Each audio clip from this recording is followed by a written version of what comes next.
제가 깜빡 잊었는데 우리 김여경 자매가 특성 부를 때마다 나도 그 목소리에 빠져서 하고 있다가 보니까 아름다운 멜로디를 잊어버렸습니다. 자, 우리 멋진 놀기를 쳐주신 우리 사모님께 다시 한번 큰 박수를 보내주시기 바랍니다.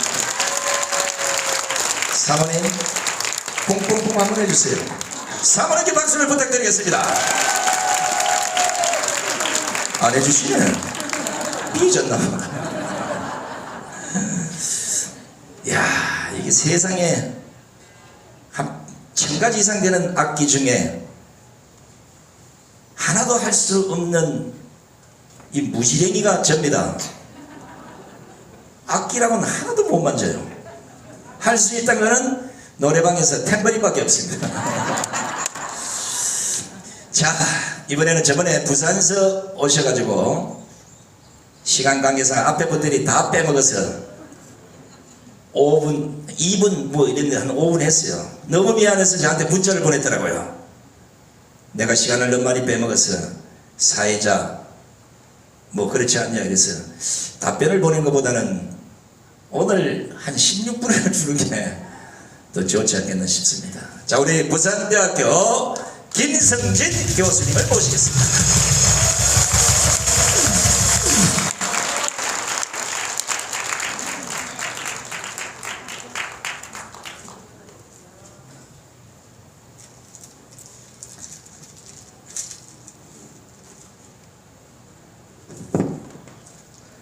예, 반갑습니다. 부산대학교 김성진입니다.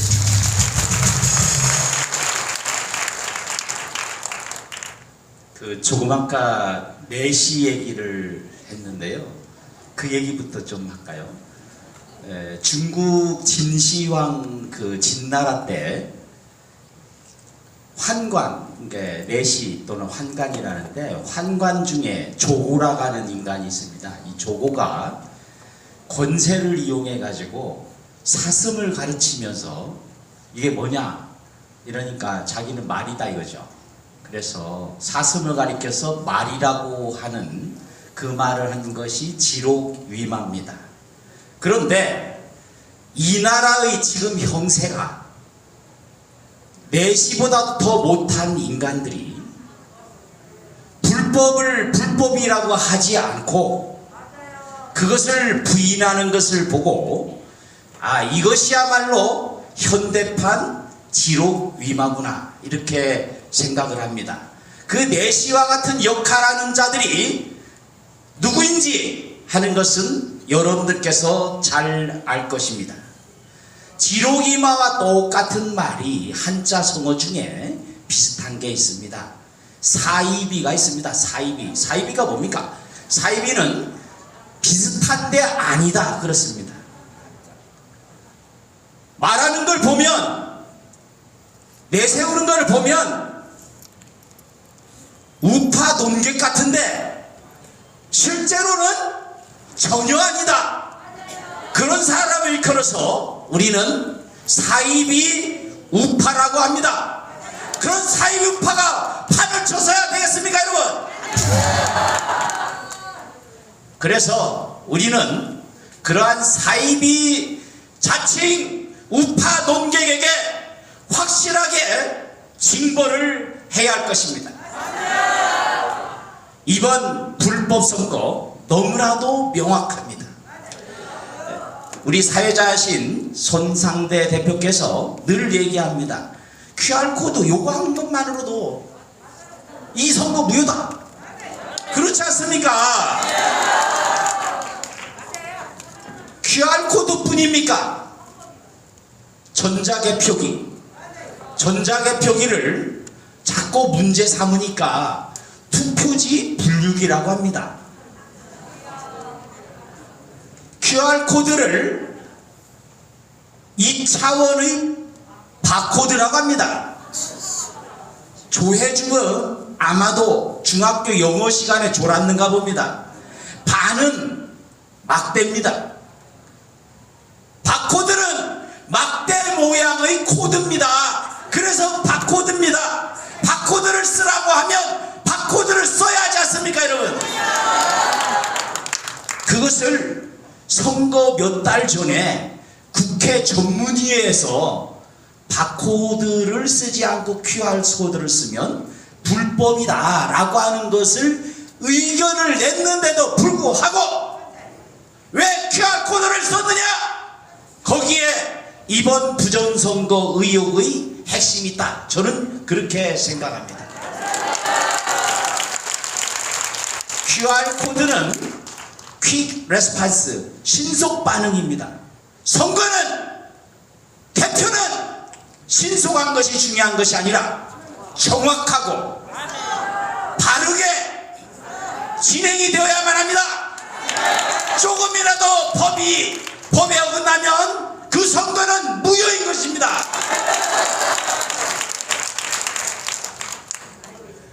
논문에 오류가 있으면 그 논문을 취소합니다. 잘 아시다시피 사진 몇 개가 잘못됐다고 해서 그때까지만 해도 한국의 영웅으로 칭송받던 황우석 박사가 완전히 몰락했고 그의 논문은 취소됐습니다. 그것이 세계적인 누리입니다. 그러면 우리가 어떻게 생각해요? 이 코드, 불법적인 QR코드를 쓴 것만으로도 4.15 총선은 무효입니다. 그런데 요걸 가지고 아까 환관 조고가 지록이마라고 한 것처럼 이름을 달리 부른다고 달라지는 거 하나도 없어요. 조혜주를 예를 들어서 조혜주가 개명해서 조작해 이렇게 바꿨다 해서 조혜주가 조작해가 안 됩니다. 그렇지 않습니까? 그래서 이 부분은 명확하게 짚고 넘어가야 된다. 그렇게 생각을 합니다. 이틀 전에 6월 25일 6.25 70주년입니다. 저는 대학에서 학생들을 가르치는 입장에서 역사가 왜곡되는 것, 이것에 대해서 분개합니다. 6.25는 명백히 남침이지 않습니까, 여러분? 6.25는 스탈린이 통일전선 전략의 하나로서 김일성을 앞세워서 민족 상잔의 비극, 전쟁을 일으킨 것이 명확합니다. 이것을 가장 잘 보여주는 증거가 부산 앞바다에서 1950년 6월 25일 당일 오후 11시에 북한의 무장병력 600명을 태운 수송선과 대한민국의 백두산호가 전투를 벌였어. 그래서 600여 명의 북한 해군이 수장된 그 일이 바로 대한해협 해전입니다.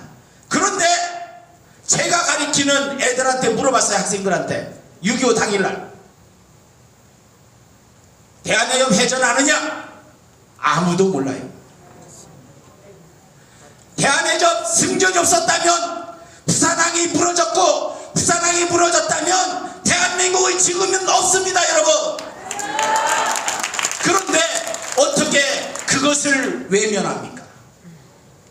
그런데 우리는 그들을 물리쳤을 뿐만 아니라 학도병을 비롯한 여러 사람들의 그 값비싼 희생에 의해서 낙동강을 지켜냈습니다.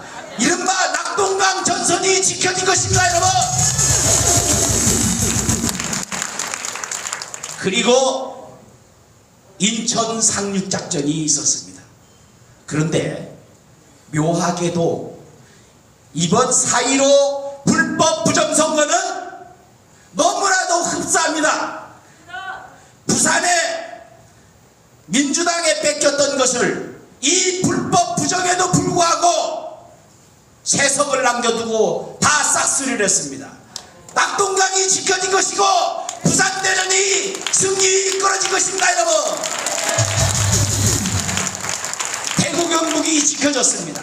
그래서 우리는 4.15 불법 부정선거에서도 불구하고 낙동강 전선을 확실하게 지킨 것입니다, 여러분.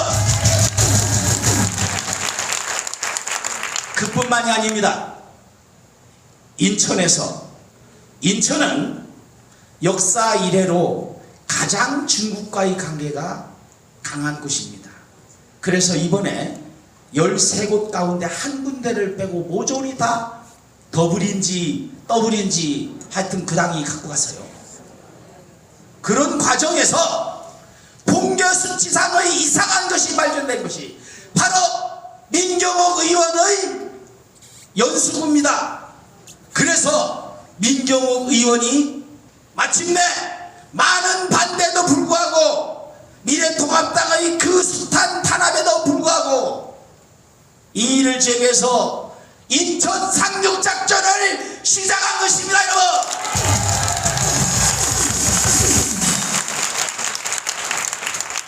인천 상륙작전이 있고 부산 해협 해전이 있고 낙동강 전선이 지켜졌고 그렇게 해서 우리는 승리할 것입니다만은 6.25 때 중국이 개입했지 않습니까? 6.25에 중국이 개입함으로 해서 대한민국이 자유통일이 좌절됐습니다. 그런데 이번 선거에도 놀랍게도 도저히 더불어민주당이 이길 수 없는 선거에 중국이 개입해서 이 나라의 자유를, 이 나라의 국민 주권을 능멸하고 있었지 않습니까, 여러분? 그런데 어떻게 보수파를 자칭하는 미래통합당에서 그리고 자칭 보수논객을 자처하는 인간들이 어떻게 부정선거는 없었다 이런 말을 할 수가 있습니까? 민경욱 의원이 얘기한 팔로우 더 파티는 중국 공산당의 개입을 알려주는 명백한 증거입니다. 그래서 문제를 제기하니까 더불어민주당에서 한 달 만에 반응을 내놨어요. 한 달 만에 무슨 반응을 했느냐? 대한민국의 투개표 시스템은 외국으로 수출되는 아주 국제적인 시스템이다. 그래서 그게 일부 맞기는 맞아요. 왜냐하면 이라크 불법 선거에 수출했습니다. 유혈 사태를 빚어낸 콩고 대선에도 수출했습니다. 그리고 케냐에도 수출했습니다. 이것을 모두가 누가 지원하느냐? 중앙선관위, 한국중앙선관위에서 국민 열세 100억 원씩 투자해가면서 전 세계에 불법 선거를 수출하고 있다 이 말이죠. 그런데 그것을 민주당 원내대표라는 사람이 잘못 알아서 우리의 선거 시스템은 국제적으로 인정된, 그래 인정된 게 맞죠. 불법 시스템으로 인정된 겁니다. 그런데 최근에 와서 이번 4월 총선을 통해서 얼마만큼 대한민국의 불법 부정이 세계적인가 하는 것이 명확하게 드러났습니다. 자, 예를 들어봅시다. 얼마나 선진화되어 있는가. 한국의 투표지는 말이에요, 이게 영혼이 달렸는지 생명이 달렸는지 멋대로 해요. 이번에 찍은 것이 일본어로 알아서 갑니다. 아니 사전투표지는 접어야 되잖아요. 특히나 외부에서 보내는 우편으로 보내려면 그 길쭉한 거 59cm 되는 걸 어떻게 그냥 넣습니까? 접지 않으면 안 되잖아요. 그런데 이것이 빳빳하니 신권처럼 빳빳하니 접는 적 하나 없이, 야, 그래서 대한민국 굉장한 나라다. 원상 회복한다, 원형 회복하는 신기한 마법의 투표지를 가지고 있구나. 원하는 대로 부정에 응용될 수 있기 때문에 세계 독재 정권들이 한국의 투표 시스템을 수입해가는 거 아니겠습니까, 여러분? 더 놀라운 것은, 자, 사전투표는 투표소에서 요걸 빼가지고 옵니다. 프린터를 하죠. 한 장씩이에요. 그런데 어느 투표소에서 보니까 개표 요원들이 한 장 한 장 떼는 겁니다. 묶음을. 이건 너무나도 명백한 불법 아닙니까, 여러분? 그런데 이걸 뭐라 하느냐? 변명을 한다는 것이 투표지가 가만히 있으면 투표가 이게 눌러져 가지고 붙는다고. 그래서 한국의 정자 시스템, 한국의 선거 시스템은 굉장히 진일보한 거구나. 투표가 알아서 붙고 알아서 번호대로 멋대로 1번으로 가고 또 굽혀져 있던 것이 마음대로 펴지고, 이런 빌어먹을 놈들이 그럼에도 불구하고 어떻게 입을 쳐닫고 있습니까? 야당 국회의원 자들이. 그래서 말합니다. 성경에 저들이 침묵하면 뭐라 했죠? 돌들이 소리치리라. 그러니까 대한민국에서는 뭐라고 말하느냐? 대한민국의 애국 시민들이 침묵을 하게 되면 투표지에 투표함에 투표지들이 너무나도 불에서 튀어나와서 소리칠 것입니다, 여러분. 아무리 그렇지만 투표지가 거리로 나와서 소리치는 현상은 막아야 될 것 아니겠습니까, 여러분? 대한민국의 국민 여러분, 그리고 전 세계 애국, 대한민국을 사랑하는 우리 애국 동포 여러분, 우리가 나서야 되지 않겠습니까, 여러분? 입을 가진 자는 입을 열고 눈을 가진 자는 불법을 증거를 하고, 그리고 양심의 소리를 길거리에 나가서 소리를 질러야만 합니다. 그것이 하나님의 명령이며 역사의 명령입니다. 마지막으로 한 가지만 더 하고 내려가겠습니다. 자, 중국 개표 사무원 쓴 걸 아시죠? 그래서 우리는 투표는 한국인, 개표는 중국인, 조작은 선관, 이런 구호를 외치지 않습니까? 그런데 여기에 대해서 뭐라고 하는 거 하면, 거기에 명확하게 공직선거법에 일반 국민이라고 되어 있어요. 일반 국민. 그 일반 국민은 대한민국 국민이 마땅하지 않습니까, 여러분? 그러니까 뭐라 하느냐? 일반 국민 중에는 중국인도 포함될 수 있는 거 아니냐? 이런 나쁜 놈들. 그 인간들은 도대체 국어를 어떻게 배웠습니까? 일반 국민이 1반, 2반, 10반 이렇게 됩니까? 그게 아니잖아요. 그래서 제가 열심히 공직선거법을 쭉 보니까 다른 게 있어요. 제가 2018년도 지방선거에 출발했었습니다. 이 참 이상한 교육제도 때문에. 그랬는데 그때에 제 제자가 조선족이 있는데, 조선족을 내가 옆에 비서를 쓰려고 하니까 선거법에 걸려요. 외국인은 선거운동으로 쓸 수 없다, 이렇게 되어 있습니다. 선거운동원도 못 쓰는데 어떻게 투표보다 중요한 개표 사무원으로 쓸 수가 있습니까, 여러분? 그런데 2018년 6월 10일 바로 전날 중앙선관위에서 홈페이지에다가 다 명시를 해놨어요. 뭐라고 했느냐? 대한민국 국민인 자, 이렇게 써놨어요. 너무나도 명확한 거 아닙니까? 앞에서 한 말 다르고 2년 뒤에 세상이 달라졌다고 말이 바뀌면 말 바뀌는 놈이 범인입니다. 숨기는 놈이 범인입니다. 자꾸 이 말하고 저 말하는 놈이 범인입니다. 그러니까 우리나라의 법무부 장관이라는 인간, 조금 아까 말했지 않습니까? 이 인간이 뭐라고 합니까? 황운하가 검찰개혁의 적임자라고 생각한다. 야, 참, 황운하가 어떤 사람입니까? 이 사람은 불법의 천형이에요. 왜냐? 기소가 됐고 현 공무원이었어요. 이 사람은 절대로 출마할 수 없습니다. 그런데 그런 사람을 공천을 주고 그런 사람을 투표 선거 후보가 돼가지고 지금 국회의원이 됐습니다. 이거야말로 명백한 불법 아닙니까? 그런데 그런 사람이 검찰개혁의 적임자다. 이거 참 미친 거 아니에요? 이런 사람을 우리말로 또라이라고 합니다. 자, 또라이라는 말로서